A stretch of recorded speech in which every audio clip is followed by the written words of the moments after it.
Hola, ¿cómo estás? Bienvenido a un nuevo episodio del Mundo de Cabeza. Hoy mi intención era hablar sobre Julio César, pero lo movido que está la Argentina luego de la asunción de Javier Milei y todo su equipo, me es imposible obviar todo lo que se está hablando. Hoy vamos a hablar específicamente de las medidas económicas y de lo que está pasando respecto a la economía de nuestro país. Vamos a analizar las 10 primeras medidas de emergencia que Caputo sacó el día martes. Vamos a analizar algunos términos medio difusos como LELIC, déficit fiscal, algunas palabras que se utilizan un montón pero muy poca gente sabe. Entonces hoy vamos a indagar en esos puntos. Te pido que me acompañes y si te gusta el capítulo que me dejes un comentario, ya sea con tu opinión o que te gustó o que no te gustó, lo que sea, como así también te pido que te suscribas y le des me gusta. Muchas gracias y mira el video. Hoy vamos a hablar del tema de la semana, las 10 medidas de urgencia que el nuevo ministro de Economía, el señor Caputo, implementó. Pero antes de avanzar, creo fundamental definir algo que se habla hace mucho tiempo, pero poco se define. Y es, ¿qué es el déficit fiscal? Para hablar del déficit fiscal podemos hacerlo de dos maneras. De una manera teórica y técnica y otra más simple y práctica. Vamos a usar ambas formas para un mejor desarrollo del tema. El déficit fiscal de un país ocurre cuando el gasto público excede los ingresos públicos de un determinado periodo. Es la disparidad entre los egresos, es decir, los gastos, y los ingresos, es decir, la recaudación de impuestos y otros ingresos gubernamentales. Este desequilibrio se cubre comúnmente mediante préstamos o emisión de deuda soberana. Cuando el gobierno gasta más de lo que recauda, se recurre a financiamiento adicional para cubrir esta diferencia. El déficit fiscal puede ser una estrategia temporal para estimular la economía a través de inversiones públicas o para enfrentar crisis económica, pero si persiste sin un plan sólido para su gestión, puede llevar a un aumento de la deuda pública, mayores costos financieros y desequilibrios económicos a largo plazo. Ahora bien, definamos los siguientes términos para que no queden difusos. ¿Qué es el gasto público? El gasto público se refiere a todas las erogaciones realizadas por el gobierno en diferentes áreas o rubros, como educación, salud, infraestructura, defensa, seguridad social, entre otros. Este gasto se financia principalmente a través de impuestos y otras fuentes de ingresos gubernamentales, como por ejemplo la emisión de deuda. El gasto público tiene como objetivo principal proveer bienes y servicios a la sociedad, así como también redistribuir ingresos y promover el desarrollo económico y social. Por ejemplo, se utiliza para construir y mantener carreteras, hospitales, escuelas, financiar programas sociales, pagar salarios de funcionarios públicos, entre muchas otras áreas. Ahora bien, ¿qué es la emisión de deuda soberana? La emisión de deuda soberana se refiere al proceso mediante el cual un gobierno emite bonos o títulos de una deuda en los mercados financieros nacionales o internacionales, para financiar sus operaciones o cubrir déficit presupuestarios. Estos bonos son instrumentos financieros que representan un compromiso por parte del gobierno de devolver el capital prestado, junto con los intereses en un periodo determinado. ¿Y la deuda pública qué es? La deuda pública es el conjunto de compromisos financieros que un gobierno tiene con entidades nacionales o extranjeras, tanto del sector público como del privado, como resultado de la emisión de bonos, letras del tesoro u otros instrumentos de deuda para financiar sus operaciones y cubrir déficit presupuestarios. En pocas palabras, es el dinero que un gobierno ha tomado prestado y que está obligado a devolver en el futuro, junto con los intereses correspondientes. Esta deuda puede ser interna cuando se contrae dentro del país o externa si es con entidades financieras fuera del país. Y por último, ¿qué es el desequilibrio fiscal? Este ocurre cuando hay un déficit presupuestario constante, es decir, el gobierno gasta más de lo que recauda todo el tiempo. Esto puede llevar a un aumento de la deuda pública, que ya vimos anteriormente lo que era la deuda pública.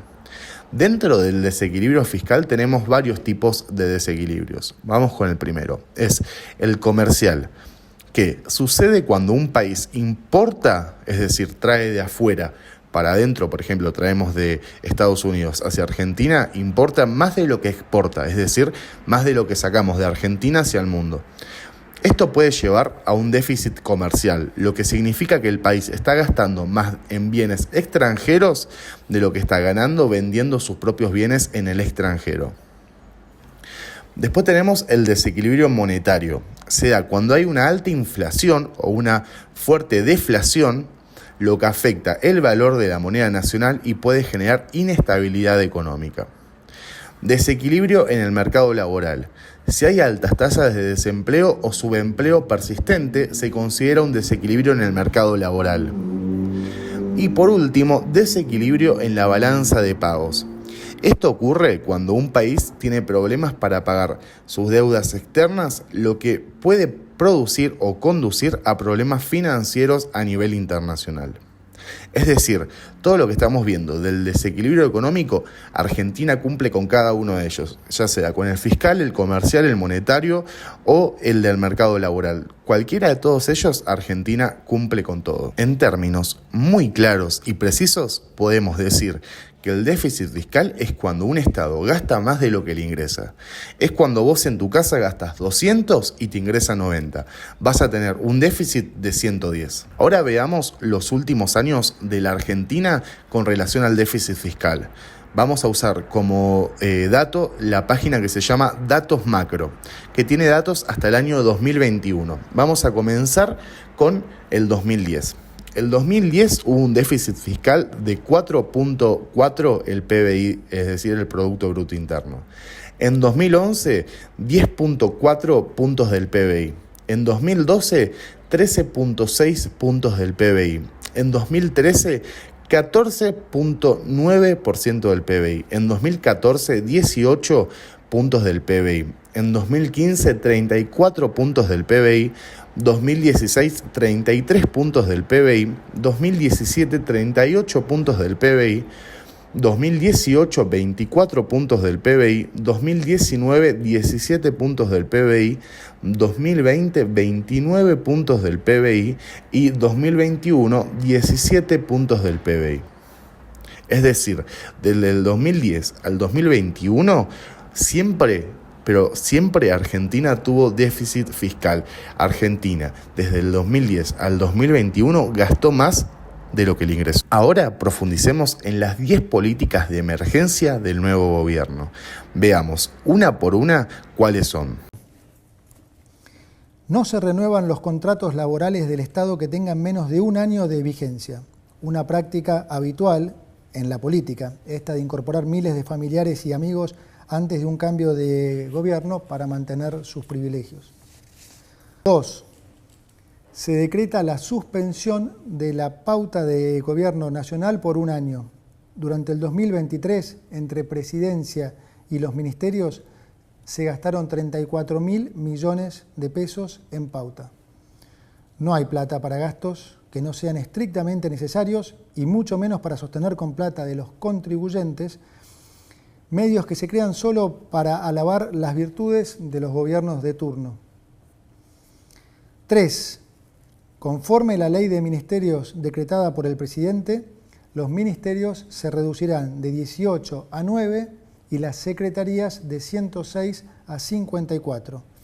Esto va a redundar en una reducción de más del 50% de los cargos jerárquicos de la función pública y del 34% de los cargos políticos totales del Estado Nacional. 4. Vamos a reducir al mínimo las transferencias discrecionales del Estado Nacional a las provincias.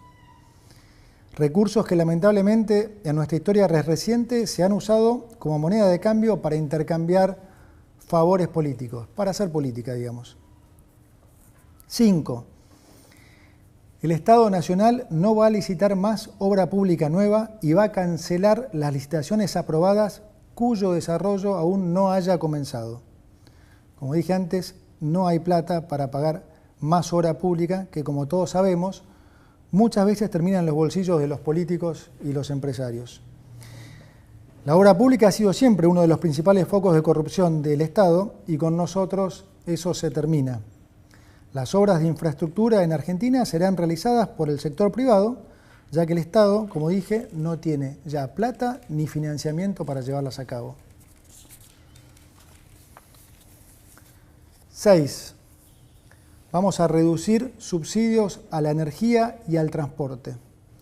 Hoy el Estado sostiene artificialmente precios bajísimos en tarifas energéticas y transporte a través de subsidios.